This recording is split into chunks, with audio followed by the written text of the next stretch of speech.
Kuvuke umunyu kubahlengikazi ngesikhathi kubanjwe inkonzo yokukhumbula ozakwabo abadlula emhlabeni ngenxa yobhubhane lwe-COVID-19. Iphini likaNgqongqoshe wezempilo libethulele isigqoko bonke abahlengikazi ngamagalelo abo. We are remembering these fallen heroes and heroines with pride because they rolled up their sleeves and confronted the ever-mutating pandemic during the various waves. Many of them got infected, but they started by nursing those who came in. Iphini likaNgqongqoshe linxuse ukuba kwesekwe imindeni yabahlengikazi abashona.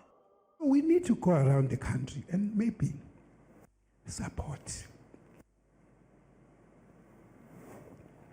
their children and their grandchildren.